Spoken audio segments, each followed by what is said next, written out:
Welcome to my anime recap channel. In this video, I will be recapping the anime series Spy X Family Season 2. After eliminating an armed militant group, Yu engages in a phone conversation with her employer to confirm the completion of her mission. Her next plan is to purchase milk and eggs for Lloyd before heading home. Unbeknownst to her, one of her targets, though gravely injured, manages to aim a gun at her and fires a shot.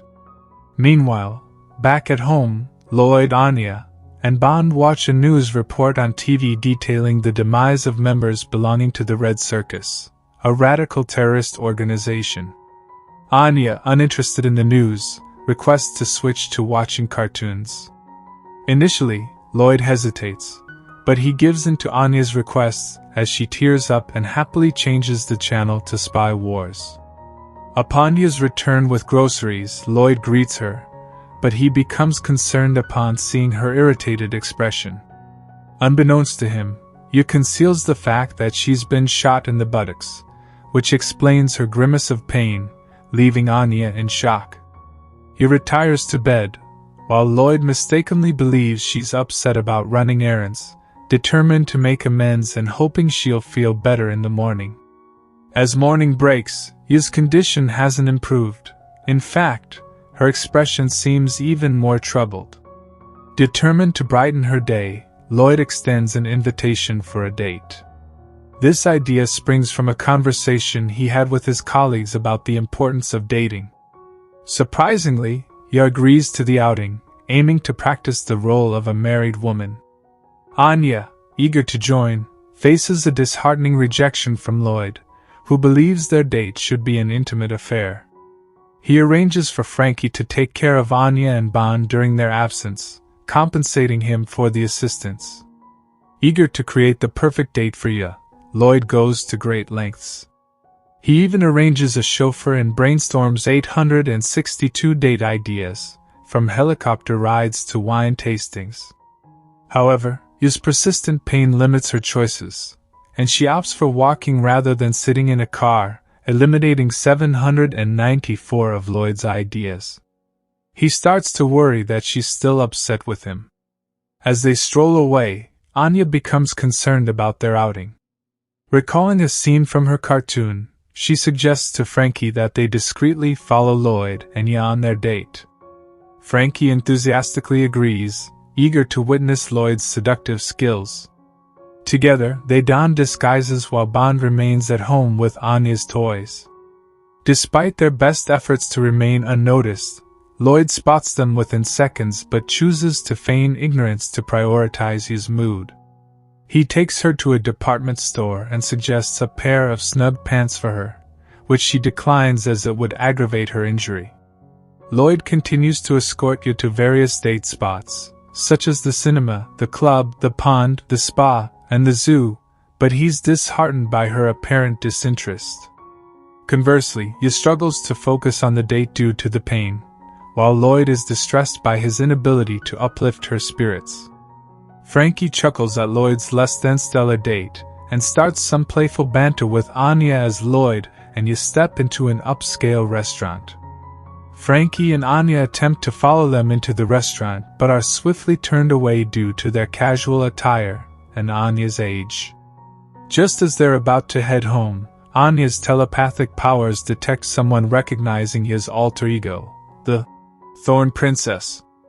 It turns out, a waiter working inside the restaurant is the sole survivor from the Red Circus group, the same group he had taken down earlier.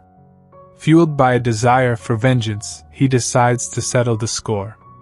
While Anya knows Yu is more than capable of handling herself, she's concerned about the potential exposure of his true identity, which could fracture their family. At Anya's urging, Frankie and Anya decide to go undercover in their spy disguises and infiltrate the restaurant. In the restaurant, Lloyd and Yu place their orders, with Lloyd complimenting the establishment for its rare blowfish delicacies. Unbeknownst to them, a former member of the Red Circus secretly extracts blowfish poison into a cocktail glass, intending to use it to eliminate Yu. Meanwhile, Anya, accompanied by Frankie, traverses through the restaurant's ventilation system, eavesdropping on the assassin's sinister plot and urging Frankie to hasten. However, Anya arrives too late, just as the poisonous martini is served to Ye. Ye consumes the toxic cocktail, but to everyone's surprise, she possesses a remarkable resistance to poison, and the blowfish venom merely numbs her injury. Ye's unexpected resilience fills her with joy, leaving both Lloyd and the Red Circus member bewildered.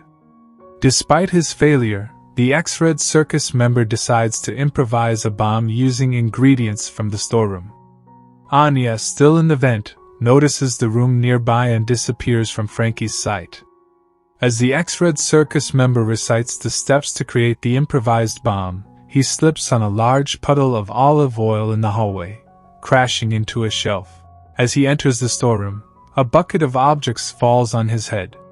He notices a container that would be suitable, but soon realizes that the swelling container is a bomb. The makeshift bomb explodes on him, revealing that it was just made non-lethally with peanuts. Anya appears before him, threatening him not to approach you ever again and to make his girlfriend, Catherine, happy. The former Red Circus member faints at the shock of an apparent child underling of the Thorn Princess knowing his personal details, but not before deciding to live a normal life. Ye, no longer in pain, talks cheerfully to Lloyd about the restaurant's food, and Lloyd is relieved that she has finally cheered. Frankie and Anya hide behind a bush as they watch Lloyd and Ye, with Anya proud of herself for helping out and Frankie wondering where she went earlier. As Lloyd and Ye look out at the city's night scenery, Ye thanks Lloyd for taking her out on a date, and hopes they will be able to do this again, when she is not injured. Ye notices a carnival, and Lloyd proposes they visit it. Anya excitedly insists on tagging along, wanting to ride the Ferris wheel. The next day, the numbing poison wears off and Ye is once again in pain, to Lloyd's confusion. While lounging on the couch, Bond experiences a vision, surrounded by an ominous, pitch-black void. Puzzled by its meaning, he entertains the idea that a scientist from Project Apple might be on the way to eliminate him. Bond, while fretting, gazes upon family photos and envisions his loved ones mourning his loss, imagining he perished content. He embraces his perceived destiny and proceeds to Anya's room, seeking to bid her farewell. However, she's preoccupied with homework and swiftly closes the door on him. Bond, disheartened, then makes his way to Ye, who expresses remorse for forgetting to restock dog food. Since Lloyd is currently away on work, Ye takes it upon herself to prepare Bond's dinner. Revisiting his enigmatic vision, Bond arrives at the unsettling belief that Ye's cooking might be his demise. A sense of dread washes over him, but he reasons that he can simply decline the meal. Yet, a memory surfaces Anya's stern warning that an upset Ye could be deadly. Bond envisions Ye's wrath should he refuse her dish. Fueled by defiance, he embarks on a frenzied escapade throughout the house. Then, a solution emerges. Lloyd's early return could save him from this grim fate by preparing his dinner.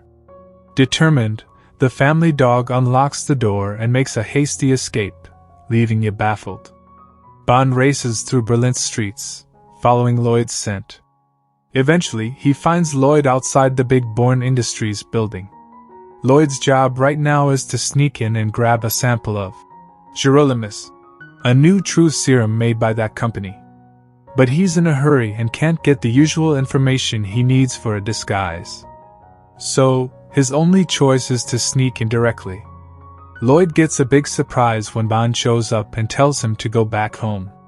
But Bond won't listen and tries to explain his situation to Lloyd. Lloyd's confused about how Bond knows all this. Then he remembers that Bourne Industries might be connected to Project Apple, which makes him think Bond is out for revenge against the scientists who tested on him and his friends. With that in mind, Lloyd lets Bond join him on their missions. The two sneak into the facility and head to the lab, which has many lockers with stuff inside. One of these lockers holds the serum thereafter. While Lloyd searches for it, Bond has another vision. He sees the lab workers coming back, so Lloyd stays behind to stop them, and tells Bond to go home. Bond gets worried and tells Lloyd to hide. Before hiding, he leaves a note saying the gerolimus serum is gone. This tricks the workers into opening the locker with the serum. Lloyd and Bond, who's wearing a mask, drop down on the workers and knock them out. Lloyd thanks Bond, takes the gerolimus serum, and says he can go home early. This makes Bond envision Lloyd cooking dinner, and being happy for his safety. He barks for joy. As the morning sun rises, an alarm in an Eden Academy dorm starts beeping, stirring its residents from their slumber. Two of Damien Desmond's dorm mates, Emil Elman and Ewan Egeberg, urge him to wake up as well, reminding him not to miss the morning muster. When the muster concludes, Henry Henderson observes Damien, who appears fatigued with noticeable dark circles under his eyes. As a consequence for oversleeping, Damien is assigned the task of assisting the dorm mother with chores, and he's not allowed to leave the school premises until he completes his duties. Ewan and Emil peek from around the corner, clearly concerned about Damien's predicament. While Damien is assisting the dorm mother, his pals come by to check on him. Damien, who pulled an all-nighter studying, is eager to earn more Stella stars. Ewan, however, expresses concern that he's overexerting himself. They mention that the dorm tutor plans to take everyone to the movies and grab roast beef on the way back. Damien remains determined to decline the offer, preferring to study and hoping to earn praise from his father by improving himself. After the dorm mother shoos them away, Ewan and Emil intentionally linger in the halls with a disheveled appearance. Henderson notices their antics and decides to discipline them as well, a punishment they surprisingly accept with enthusiasm. Damien gets a surprise when his pals decide to assist him with his chores, expressing their desire to go to the movies together. Although Damien initially insists they go on without him, they remain committed to aiding him in the tasks. Ewan even suggests they pretend to be imperial scholars, wrapping themselves in sheets like cloaks. While they have some fun, Henderson observes from inside, reflecting on the beauty of youthful friendship. Damien, lost in thought, gazes at the sky. The school custodian, Mr. Green, playfully teases Damien about having the look of someone longing for a picnic, which Damien hastily denies. Henderson, in response to their playfulness during chores, decides to assign them a new task, a field research trip with Mr. Green. Mr. Green leads the boys on an exciting canoe ride, with plans to reach a lake for a picnic. Damien notices what seems like a waterfall approaching and accidentally tumbles off the canoe. When he calls for help, Ewan and Emil dive in after him, only to find themselves in the same situation. They decide to let Damien fulfill his dreams, and touched by this, Damien is moved. Green steps in, revealing that the water is actually quite shallow, leaving the boys red-faced. Later, they start a campfire on the shore, and Green suggests they catch some fish for dinner. With Green's guidance, the friends get ready to fish. They search for bait and discover earthworms under a rock, which startle Damien. After some playful teasing from Ewan and Emil with the worms, they start fishing and successfully catch fish for their meal. While savoring their hard-earned dinner, Green advises Damien that it's alright to have fun from time to time. After the meal, he takes the boys to Stella Lake, which fills Damien with anticipation. Upon arriving at their destination, the boys find themselves in awe of Stella Lake. The stars reflect on the lake's surface, appearing within grasp, which is why it's called Stella Lake. Damien is surprised that there are no actual stars, but he acknowledges that the trip was far from a waste. They lay down on the ground, gazing at the stars. While they're enjoying this breathtaking sight, Emil remarks that the stars resemble sugar sprinkled across the sky. Damien bursts into laughter, and the other boys join in. Green then suggests it's time to head back, reminding them to write a detailed field report. Upon returning to the dorm, Green hands their reports to Henderson. Henderson expresses his gratitude to Green and asks if he allowed the boys to have some fun, which Green confirms. While going through the reports, Henderson notes that Damien's report needs more detail, pointing out its brevity. After monitoring an illegal deal, Yuri and his captain successfully catch and arrest everyone involved, not letting a single person escape. Not long afterward, Yuri receives a new assignment: investigate Franklin Perkin, a former newspaper reporter now writing articles slandering Ostania that are being released in Westalis, and stop his work from influencing public opinion. Despite voluntarily overworking himself, Yuri happily accepts. Yuri surveys Franklin without leaving behind any details of his life in his reports. The lieutenant is impressed but tries to persuade Yuri to let someone take over as he has pulled 2 all-nighters in a row. After making Yuri visibly twitch in response to words that sound similar to "ya," he tells Yuri to rest. Yuri hears Franklin leaving his home, so he and the lieutenant shadow him. They observe Franklin looking for things to write about. Franklin interrupts a group of children playing, throwing a child's toy pistol in the trash and taking pictures of them digging it out. When the children confront Franklin, he intimidates them, which angers Yuri. While surveilling Franklin writing his latest article, Yuri hears a conversation between the man and his father, in which Franklin expresses frustration in wanting to make the country a better place for them to live in and needing money just to get by. Franklin's statement gets to Yuri, who briefly writes his inner thoughts aloud that Franklin is motivated by concern for his family before ripping out the report and crumpling it. Yuri realizes that Franklin contacts his publishers at his workplace, the post office, by slipping his manuscripts into the mail. Although Franklin appears hesitant to send it, he goes through with it, sealing his fate. 4 days later, Yuri and other SSS agents arrive outside Franklin's home, waiting to arrest the man. Franklin accepts his situation and heads outside to meet with the officers. Franklin expresses appreciation for them waiting outside, and Yuri tells him there was no reason for his family to witness his arrest while he places handcuffs on him.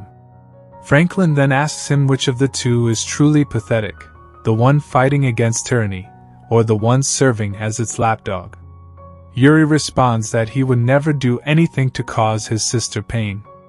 As Franklin gets escorted away, Yuri says he will apply for his father to receive financial assistance, and Franklin thanks him.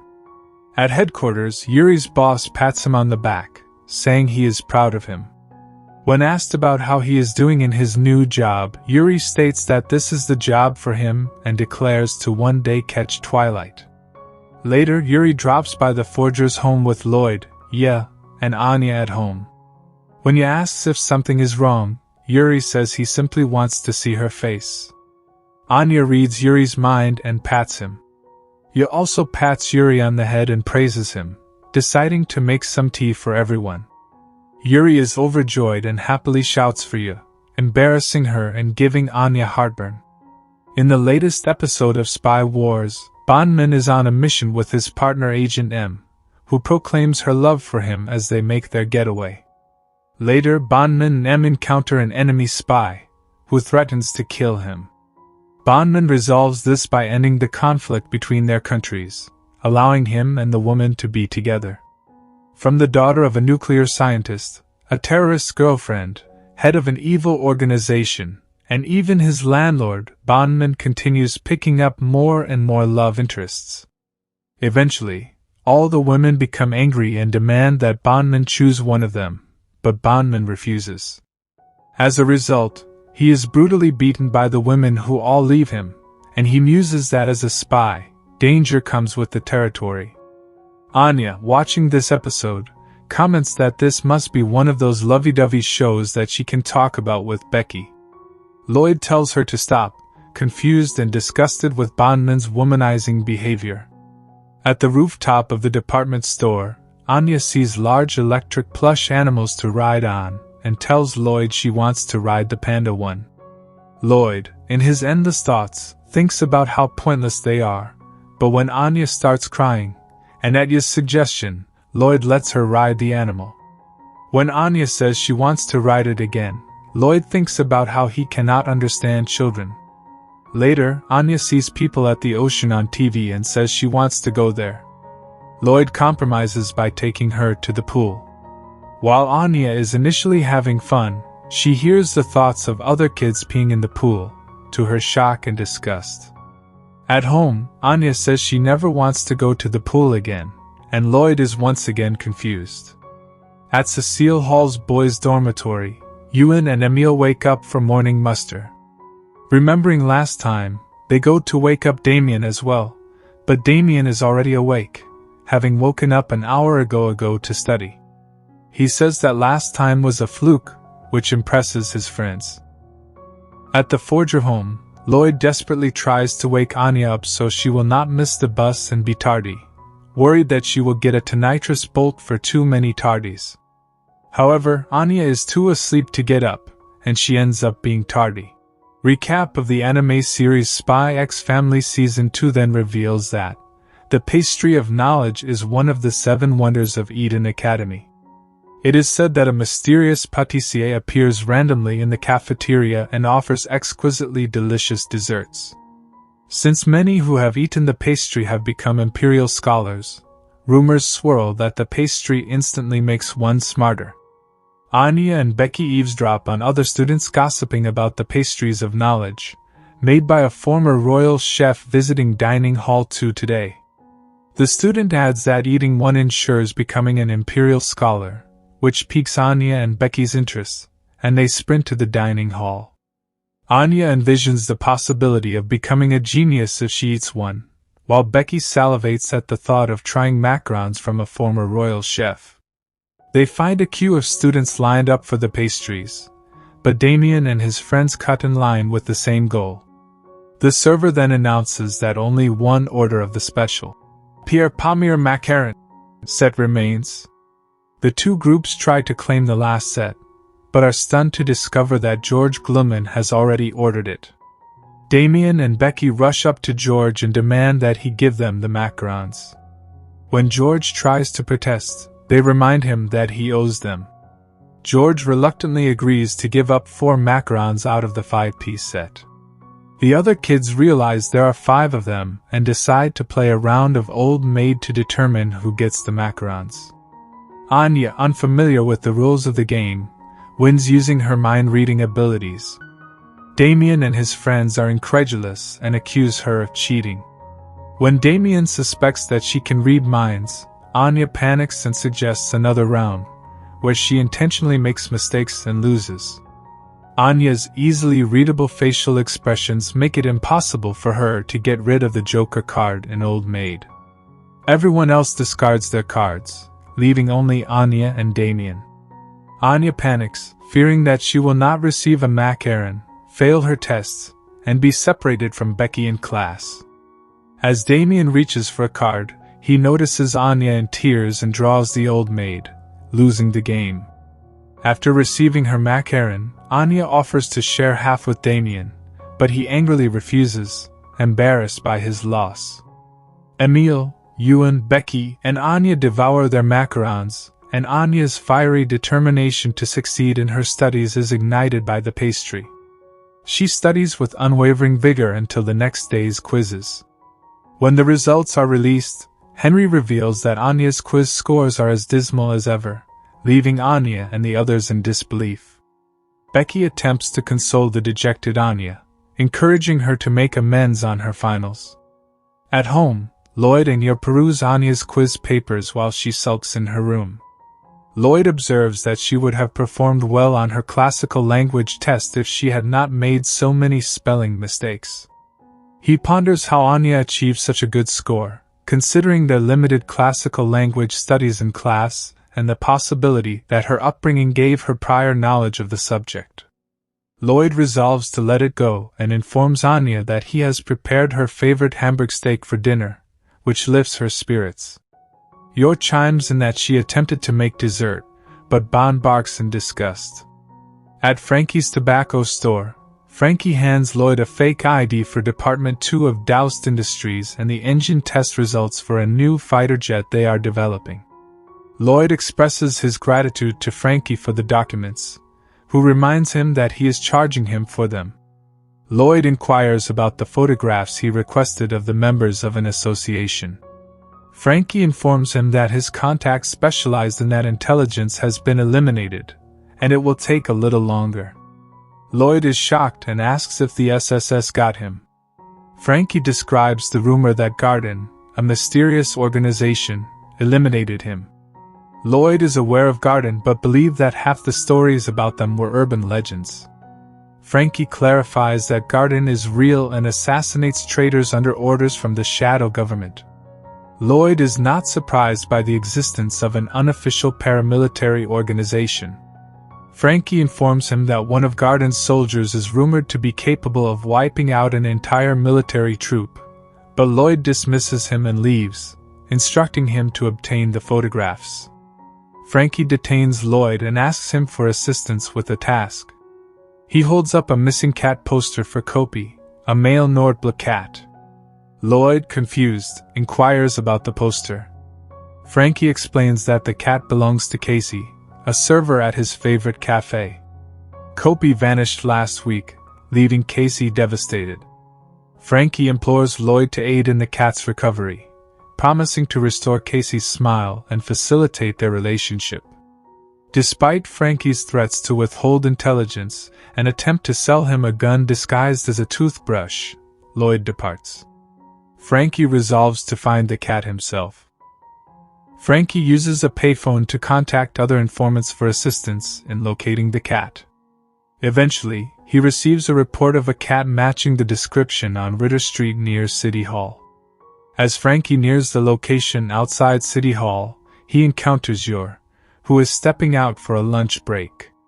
Yor inquires if Frankie also works in the area, and Frankie explains that he is searching for a lost cat. Upon hearing the situation, Yor offers to assist Frankie in his search. Frankie has installed C20 feline form listening devices at various locations where cats congregate, equipped with sensors to detect the sound of Kopi's bell collar. Yor is amazed by Frankie's invention. However, he realizes that the cats have destroyed the listening devices, rendering them useless. Frankie prepares to deploy his next invention, the cat nearness inducement prototype decoy system, which is designed to release the scent of catnip to lure Kopi to them. Yor praises Frankie's skill in constructing gadgets. Frankie explains that he has always dreamed of using his inventions to make the world a better place and to become wealthy through patents. Soon, a large horde of cats arrives, drawn by the aroma of catnip. Frankie manages to spot Kopi among the throng of cats. Meanwhile, Yor is distracted by several cats clinging to her. Frankie, determined to catch Kopi, attempts to use his hyper-long hand to grab him, but Kopi is too quick and evades capture. Frankie then resorts to his camera-shaped net launcher, but he is unable to get close enough to Kopi to use it effectively. Kopi continues to flee, and Frankie is forced to chase after him. Meanwhile, Yor has managed to free herself from the cats that had clung to her. She witnesses Frankie chasing Kopi and decides to help. Frankie dons his exoskeleton power suit, which grants him superhuman strength and speed. However, the suit's motor requires 15 minutes to warm up, so Frankie is unable to immediately pursue Kopi. Kopi continues to run towards a busy road, oblivious to the danger. Behind Frankie, Yor asks to borrow his exoskeleton power suit. She easily tears off the back part of the suit and hurls it in front of Kopi, halting him in his tracks. Yor then leaps at Kopi and catches him safely in her arms. Yor waves happily at Frankie, indicating that she has caught Kopi. Frankie thanks her, but is stunned to see that the exoskeleton suit he spent 10 years building has been destroyed. He consoles himself with the thought that it was a small price to pay to win Casey's heart. He returns Kopi to Casey, who cries in relief, but Frankie is dismayed to learn that Casey is already seeing someone. Frankie wishes the couple all the best and leaves, crying as he resolves to live for his work. Meanwhile, Yor is working cheerfully at City Hall, feeling good after helping Frankie. Camilla comments on Yor's high spirits, and Millie asks if Lloyd has bought her something nice. Yor denies it, and Camilla and Millie are annoyed that she is having a good time. Sharon sarcastically suggests that Yor is happy because she has become normal, which excites Yor. A man in a suit enters and informs Yor that she has a phone call from her special contact. Yor picks up the phone, and the caller addresses her as Thorn Princess, and informs her that she has a new client. Yor and her colleague arrive at the shopkeeper's garden. While she takes a moment to inhale the fragrance of the flowers, the shopkeeper tests her instincts with a surprise attack. Yor successfully dodges it, and he apologizes for his suddenness, but praises her reflexes. He then briefs her on her latest assignment, to protect the surviving members of the Gretcher family, Alka Gretcher and her son, aboard the cruise ship Princess Lorelei. The shopkeeper explains that she must defend them from a group of assassins as they cross the border. Yor hesitates at first, concerned about her cover at work and home. However, Garden has already prepared a cover story that she is there on business. With her mind at ease, the Thorn Princess accepts the mission. On her way home, Yor contemplates how to motivate herself. She runs into Yuri on the subway, and they chat. Yor asks him if he is taking care of himself, and he assures her that he is not a child anymore and can be relied upon. After they part ways, Yor reflects on how grown-up Yuri has become and wonders why she continues her assassin work. Meanwhile, the mall hosts its biannual mega raffle, with the grand prize being a pair of tickets for a voyage on a cruise ship. Upon seeing this, Anya asks Lloyd for the raffle ticket they have earned to try her luck. As she queues for the raffle, Anya discovers through her telepathy that the event organizer has rigged it by sticking the winning ticket to the top of the raffle box. With this information in mind, Anya easily retrieves the winning ticket. At home, Anya happily shows Yor the tickets she won. Lloyd suggests that Yor go with Anya because he has work, but after glancing at the tickets, Yor reveals that she is already going on the same boat as part of her work trip. Worried about missing out on the trip, Anya starts screaming about wanting to go. Reluctant, Lloyd agrees to ask if he can get time off his work. To his surprise, Sylvia accepts his request and makes arrangements so he can get time off from the Berlin General Hospital as well. The big day arrives, and as the forgers make their way to the port, Anya is ecstatic, while Yor feels that she would enjoy this trip if she did not accept her assignment. However, she contemplates making this the Thorn Princess' final job. At the port, before meeting her colleagues, Yor bids farewell to her family, promising to contact them when she can. As all the passengers board the ship, so too do suspicious figures. Aboard Princess Lorelei, Anya excitedly explores the various facilities on the ship, including the pool, circus, and game room. She is eager to embark on an adventure, but is disappointed upon seeing that their third-class suite is small and cramped, assuming that it's one of the ship's jail cells. However, she quickly recovers and is excited as she's never slept on a bunk bed before. Lloyd comments that Yor's group is likely in first class since she is with the dignitaries. Inside the first-class suite, Yor's colleague, Matthew McMahon, introduces himself to a man, a woman, and a child. The man and woman introduce themselves as Furcio Gray and his wife, Shadi. Yor realizes that Shadi must be Alka Gretcher, the woman she is tasked with protecting. Alka's appearance is different from the photo Yor has, presumably because she is traveling incognito. Furcio observes Yor's slender figure and wonders if she is capable of protecting Alka. Matthew assures him that Yor is a skilled bodyguard. After the group is offered a tour of the ship, Alka declines, saying that she needs to care for her baby. As the group leaves, Furcio expresses concern about leaving Alka and Yor alone, but Matthew assures him that Yor is strong and capable. Once alone with Alka, Yor inspects the suite for possible entry and escape routes. She then talks with Alka, who reveals that Furcio is actually a member of her crew who is playing a part. Alka expresses her desire to live a quiet life with her son, but she knows that she is in danger. She asks Yor to take her outside for a short moment. Yor is hesitant at first, but she eventually agrees, trusting Alka's judgment. As they prepare to leave, Yor nervously glances outside the door. Alka notices her hesitation and asks what is wrong. Yor reveals that her family is also aboard the ship. In the ship's atrium, Anya enthusiastically tells Lloyd that they must explore the ship before it sinks, embarrassing her father. Lloyd observes his surroundings with a keen eye, noting the ship's vulnerability to terrorism and reminding himself to stay vigilant. When Anya notices that he is not having fun, Lloyd recalls Sylvia's advice to treat the trip like any other mission. He decides to refocus his efforts on maximizing their enjoyment and suggests that they watch a show. Meanwhile, Yor explains to Alka that her family's presence on the ship is a coincidence, and that they are unaware of her real job. Alka asks if they are part of her cover identity, and Yor confirms it with a tender look on her face. Alka's son starts to cry, reminding them of their plan to go outside. As they prepare to leave, Alka stops Yor to lend her some clothes for a disguise. Once outside, Alka gazes wistfully at the horizon, contemplating the life she has left behind. As they head back inside, Yor promises to give it her all and protect Alka and her son to the end. Alka is moved by Yor's sincerity and reveals that her son's name is Graham, named after her father. She then offers to let Yor hold him. Unbeknownst to them, their conversation is captured by a listening bug that an informant uses to locate Alka's cabin room. In Berlin, Yor moves just as quickly, dodging the attack and shielding the others.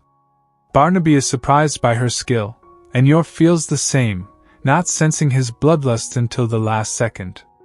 As the assassins prepare to face off, Yor remarks that he is strong. After shielding Alka and her companions from Sickle and Chain Barnaby's assault, Yor instructs them to retreat. Yor examines Barnaby's weapon, recognizing it as a mid-range weapon, and decides to close the distance to subdue him. However, Barnaby's proficiency with the chain hinders her efforts. A crowd gathers around the fighters, and Yor spots Anya cheering her on. Yor is initially terrified but is relieved when Anya pretends not to recognize her and manages to convince the onlookers that the fight is a circus performance. As Yor persists in closing the gap, she becomes aware of her hesitation and overthinking.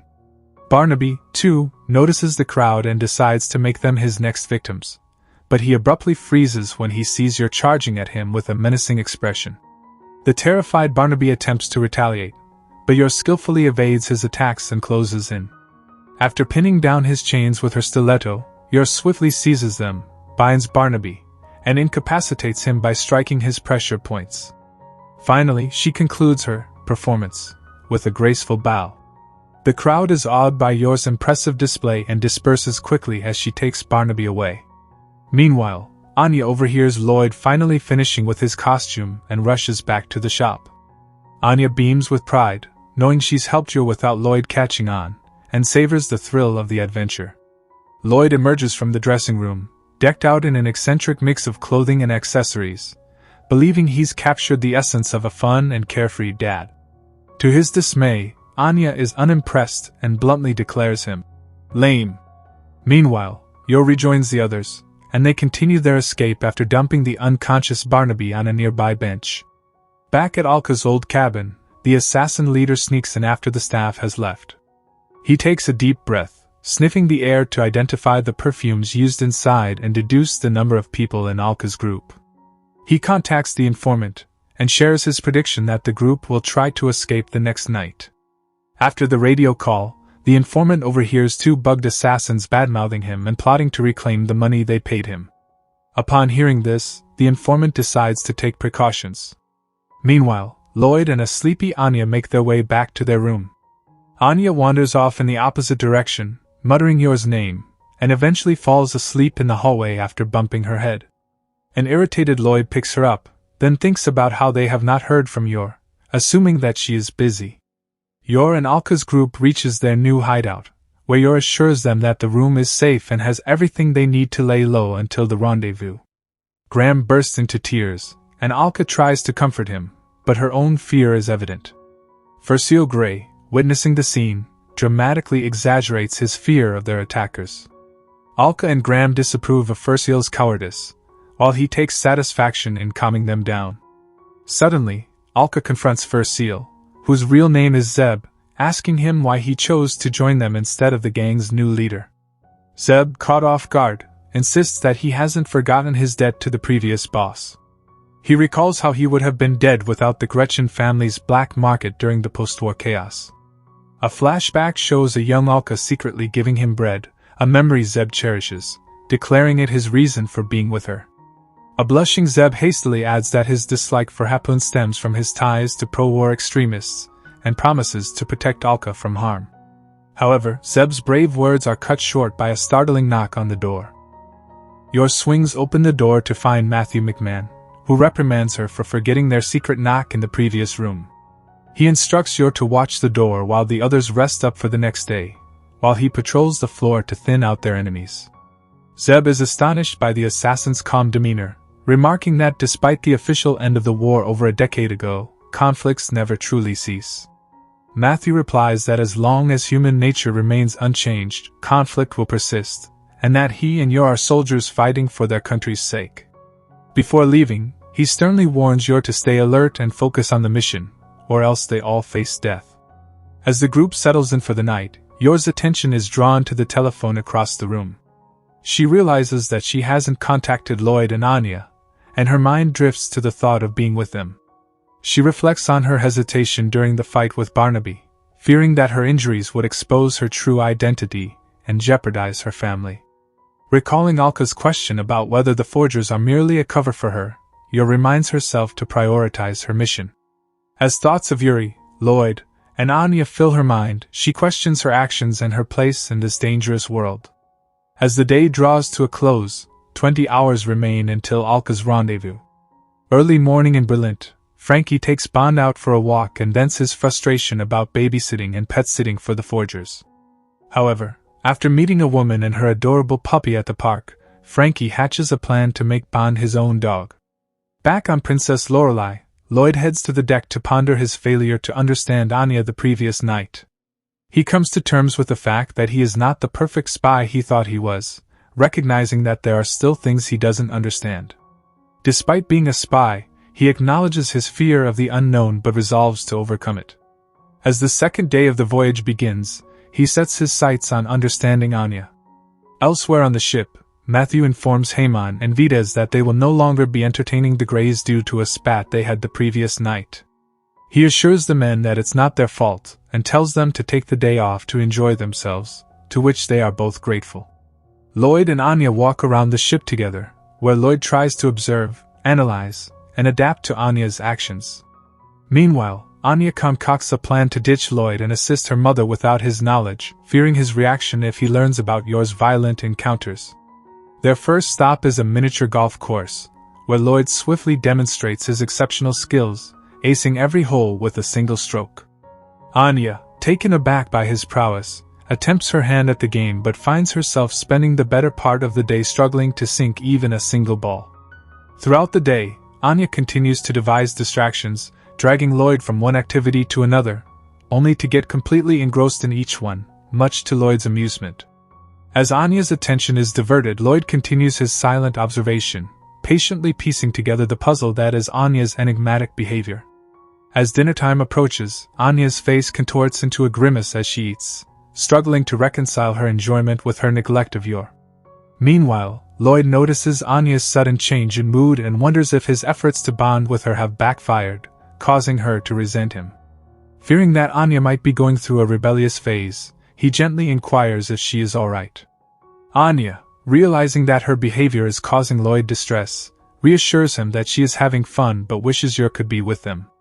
Lloyd understands her feelings and suggests sending a message to Yor through the concierge to check her availability the next day. He then mentions the upcoming fireworks display and invites Anya to watch them, adding that they might spot Yor there. Anya's spirits instantly lift, and she eagerly agrees to join him. Meanwhile, Matthew, standing by a radio, receives a transmission and promptly calls Alka's room. Yor answers the phone and informs her companions that they have received the ready signal from the ship at the rendezvous point. Although the rendezvous is still 4 hours away, they decide to prepare in advance and change into their disguises. However, their plans are disrupted when the informant intercepts the transmission and relays it to the assassin leader. The leader, deducing that the message could be from Alka's allies, orders his team to prepare for an ambush. Under the cover of darkness, Yor, Alka, Graham, and Zeb make their move, ensuring that the coast is clear before departing. As the fireworks display looms, the lieutenant has the herbal tea for Yuri but asks if he really wants it as it is known for tasting terrible. Yuri says it is the one that works best and tastes most like yours brew. Like and comment if you enjoyed this video, subscribe to my channel for more anime recaps, and tell me what anime recap you'd like to see next in the comments below.